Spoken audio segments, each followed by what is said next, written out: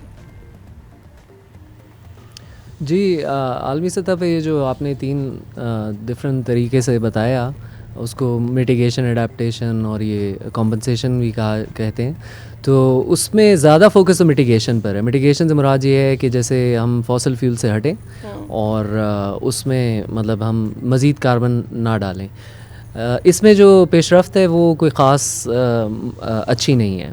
جس رفتار سے, جس تیزی سے اس میں تبدیلی ہونی چاہیے وہ والے گولز میٹ نہیں ہو رہے, بلکہ دھڑا دھڑ, جیسے میں نے ذکر کیا کہ آئل کمپنیز جو ہیں ان کے ریکارڈ پروفٹس ہوئے ہیں پچھلے سال, تو یہ ناکافی ہے. لیکن جو ایڈیپٹیشن اور کمپنسیشن ہے اس پہ تو بہت ہی کم کام ہوا ہے, تو اس حوالے سے گنجائش تو بہت زیادہ ہے, اس پہ بہت کام کرنے کی ضرورت ہے. لیکن ایک چیز جو عالمی سطح پہ ہم اکثر جب بات کرتے ہیں تو ہم ذرا پالیسی سرکلز پہ ہی اپنا فوکس رکھتے ہیں. ایک اور جو چیز ہمیں دھیان دینے کی ضرورت ہے کہ عالمی سطح پہ بہت سارے گروپس ہیں, کمیونٹیز ہیں, انڈیجنس لوگ ہیں, آدیواسی لوگ ہیں, جو کہ کلائمیٹ کے خلاف, جو ان چیزوں کے خلاف کافی جد و جہد کر رہے ہیں, اور اس میں پاکستان کے بھی کافی اس قسم کی تحریکیں شامل ہیں. اور میرے خیال میں اگر امید کی کوئی مجھے کرن نظر آتی ہے تو وہ اسی قسم کی مختلف لوگوں کی مقامی علاقائی کلائمیٹ کو بچانے کے لیے, اپنے علاقے کو بچانے کے لیے, اپنے ریسورسز کو بچانے کے لیے, اور ایک طرح سے انرجی ایٹانومی حاصل کرنے کے لیے, کہ علاقے میں خود مختاری کے لیے بہت ضروری ہے کہ آپ کی انرجی ایٹانومی ہو. تو ان ساری چیزوں کے لیے جو جد و جہد ہو رہی ہیں پاکستان میں وہ تو بہت زبردست ہیں. اور اگر پالیسی کے حوالے سے دیکھیں بڑے سرکل سے, تو ابھی یہ پچھلے سال ہی لیونگ انڈس کے نام سے ایک انیشیٹو لانچ ہوا ہے. اس میں کافی انٹرسٹنگ اور اچھی باتیں ہیں, لیکن اس پہ کیا عمل درآمد ہوگا اور اس قسم کی مقامی کمیونٹیز کو شامل کر کے اس میں عمل درآمد ہوگا, تو یہ ابھی ایک سوال ہے. اور جو پرانا تجربہ ہے اس سے تو لگتا ہے کہ ایسا نہیں ہوگا.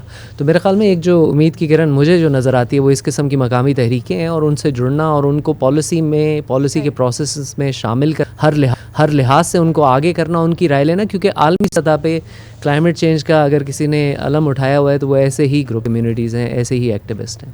رائٹ, لیکن ان ایکٹیوسٹ کو اہمیت دینا بھی بہت زیادہ ضروری ہے. ہم دیگر ممالک میں دیکھتے ہیں کہ ایسے ایکٹیوسٹ بہت زیادہ کام کر رہے ہوتے ہیں, پھر بھی بڑے ممالک جس طور سے انہیں اگری کرتے ہیں ضرور ان افراد سے, ان این جی اوز سے بھی, ایسے گروپس کے ساتھ بھی, ٹیمز کے ساتھ بھی, لیکن ان کے مطابق کام تو نہیں ہو رہا. دوسری جانب ہم پاکستان میں تو اس کا رجحان بہت ہی کم دیکھتے ہیں. ایک تو لوگوں میں آگاہی بہت کم ہے اس بات کی, دوسرا ہماری گورنمنٹس بھی جو بھی ہوتی ہیں وہ اس طور سے سوچتی نہیں, اس طرف آتے بھی نہیں ہے کہ ہمیں ماحولیات کو بہتر بنانے کے لیے یا اپنے عام شہری کی زندگی کو بہتر کرنے کے لیے.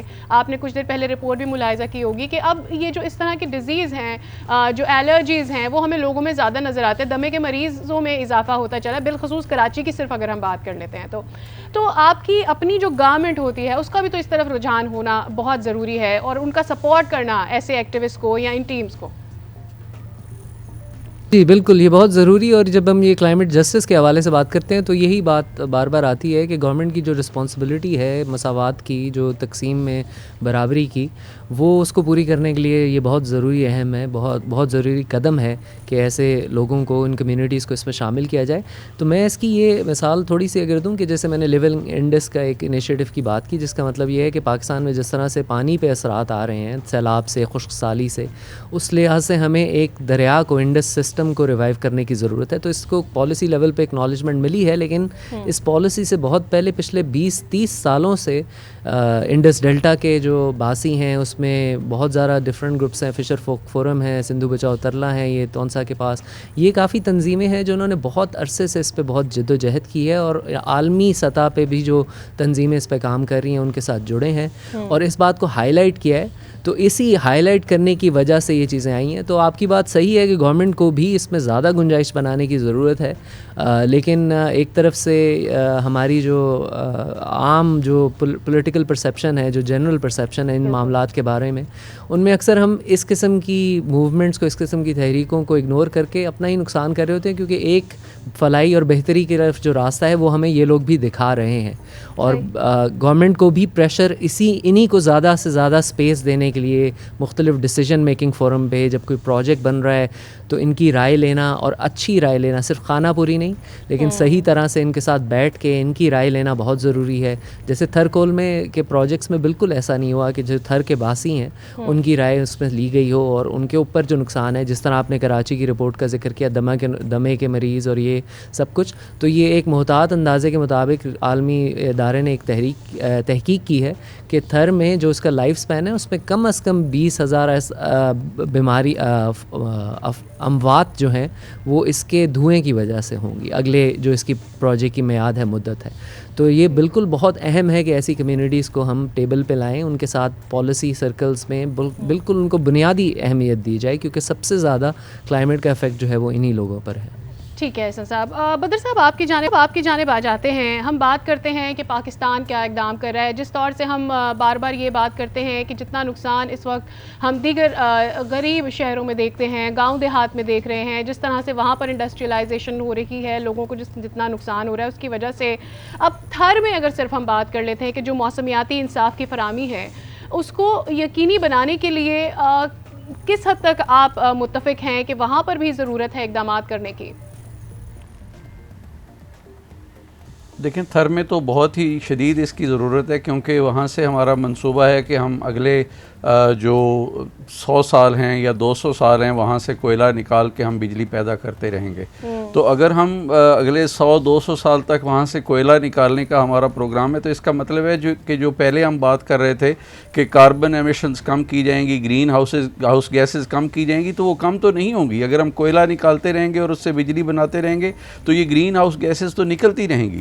تو اس لیے میرا یہ خیال ہے کہ تھر کے اندر ایک ایمرجنسی کی سی کیفیت ہے, اور اس ایمرجنسی کی کیفیت کو پالیسی میکنگ لیول کے اوپر بالکل کوئی توجہ نہیں دی جاتی, بلکہ اس کے بجائے یہ بتایا جاتا ہے کہ تھر بدل رہا ہے اور تھر بدلنے کی وجہ سے پورا پاکستان بدل رہا ہے. بالکل تھر بدل رہا ہے, تھر کی آبادی بدل رہی ہے, تھر کا کلچر بدل رہا ہے, تھر کی ہوا بدل رہی ہے, تھر کا پانی بدل رہا ہے, اور یہ ساری تبدیلیاں خرابی کی طرف جا رہی ہیں بجائے کہ بہتری کی طرف ہوں. مگر دوسری طرف آپ دیکھیے کہ ہو سکتا ہے جو بجلی وہاں پیدا ہو رہی ہو وہ جا کے لاہور میں, اسلام آباد میں, کراچی میں, بڑے بڑے شہروں میں وہ استعمال ہو, مگر تھر والوں کو اس سے جو کچھ مل رہا ہے وہ محض یہی چیزیں ہیں کہ ان کی صحت خراب ہو رہی ہے, ان کو ملنے والا پینے والا پانی جو ہے ان کا وہ خراب ہو رہا ہے, ان کی آب و ہوا خراب ہو رہی ہے.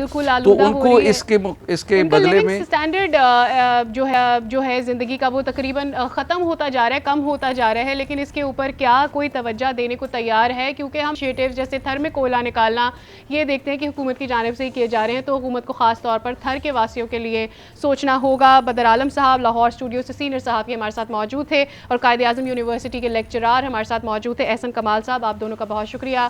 آج کے اس پروگرام میں ہم نے کوشش کی کہ اپنے عوام کو آگاہی دے سکیں ہم ماحولیاتی تبدیلی کے حوالے سے دنیا بھر میں امیر ممالک کا کیا رول ہے, اور پھر پاکستان کو کون سے ایسے اقدامات اٹھانا ہوں گے کہ یہاں پر اپنے عام آدمی کی زندگی کو بہتر بنایا جا سکے. امید کرتے ہیں آپ کو ہمارا آج کا پروگرام پسند آیا ہوگا. دیکھتے رہیے آج نیوز.